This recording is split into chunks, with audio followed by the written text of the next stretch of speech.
ఒక mass director Vinayak గారు అనే వ్యక్తి ఒక మాస్ డైరెక్టర్ మాకు తెలిసినంత వరకు. ఆయన మీతో అసోసియేట్ అవ్వడం, దాని నుంచి మళ్ళీ మీరు ఇచ్చిన ఆల్బమ్స్ అన్ని కూడా మామూలు ఆల్బమ్స్ ఇవ్వలేదు, అన్ని లక్ష్మి కానీ యోగి కానీ ఒక మిలియన్స్ ఆఫ్ దీంట్లోకి వెళ్ళిపోయిన ఆల్బమ్స్ కదా సార్. మరి ఆయన ఎలా కుదిరింది సార్? ఆయన మ్యూజిక్ టేస్ట్ అదే చెప్తాను. ఇప్పుడు మనుషులతోనూ ఫస్ట్ థింగ్ నేను అదే చెప్తాను, even when I select a film, నాకు మనిషి నచ్చాలి. మనిషి నచ్చితే ట్రావెల్ స్టార్ట్ అవుతుంది, ట్రావెల్స్ మొదలవుద్ది. నచ్చిన తర్వాత ఒక కామ్రాడరీ ఫ్రెండ్షిప్ జనరేట్ అవుద్ది. అందు నుంచి పాటలు ఆటోమేటిక్గా వస్తాయి బయటికి. That's what I believe, I strongly believe. పాట ఫోర్స్ చేసి కంపోజ్ చేసి అందరు కూర్చుని తబలాలో గిటార్లు అన్ని పెట్టేసి హడావుడిగా రూమ్లో అందరు కూర్చొని ఆ పాట పాడండి అంటే ఈ పాట బాగుంది నెక్స్ట్ సాంగ్, అలా నాకు ఎప్పుడు వర్కౌట్ అవ్వలేదు. బట్ కాకపోతే ఇప్పుడు అదే కదా సార్ కల్చర్. ఇప్పుడు మ్యూజిక్ సిట్టింగ్స్ అనగానే యుఎస్ లో రూమ్ వేయండి మేము వస్తున్నాం అంటారు, ఇలా ఈ కైండ్ ఆఫ్ థింగ్ ఉంటది కదా. అది అంటే అది నాకు ఎప్పుడు వర్కౌట్ అవ్వలేదు. మరి మీ సాంగ్స్ అన్ని, నా సాంగ్స్ అన్ని రాత్రి ఇంట్లో కూర్చుని నా గిటార్తో నేను వాయిస్తాను, లేకపోతే ఒక 4-5 ట్యూన్స్ చేసి I'll go and sing for them. It's just me and my guitar, that's it. ఇంకెవరు లేరు మాకు. సార్ అయితే మ్యూజిక్ డైరెక్టర్ ఇంత సక్సెస్ఫుల్ గా ఉన్న మీరు బోనీ అనే సినిమా కూడా ప్రొడ్యూస్ చేశారు. ఆ స్టెప్ ఎందుకు తీసుకోవాలనిపించింది సార్ ఆ టైం? అదే I mean at that time it was more because of Sumanth. Sumanth wanted me to work on the film, but that's something one should not do. If you're good at something, you should stick to that. So every experience in life has a lesson, right? And that was my lesson.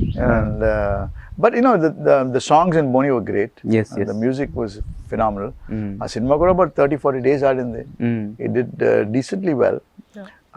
But but మీకు అంటే financial గా ఏమి ఇబ్బంది? మనకేం లేదు.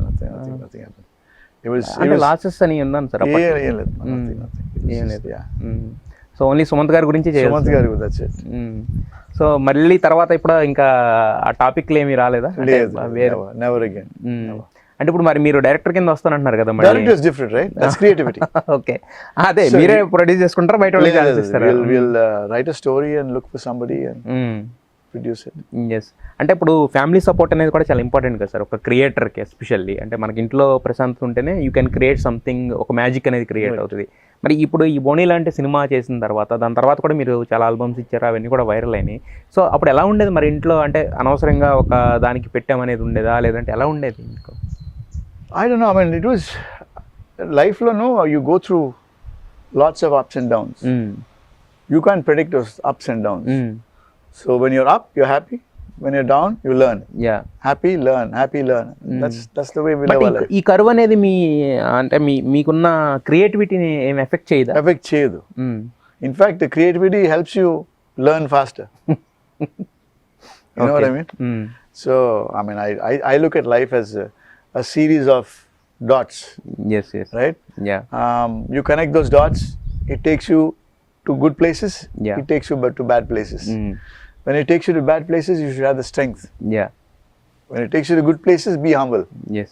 That's it. But కాకపోతే bad ప్లేస్కి వెళ్ళినప్పుడు ఏంటంటే తొందరగా అక్కడి నుంచి బయటపడడానికి కూడా పరిగెడతాం. అక్కడ మన చేతుల్లో లేదు అది. పరిగెడతాం కదా సార్, పరిగెడతాం కానీ మన చేతుల్లో లేదు. మన చేతుల్లో లేదు.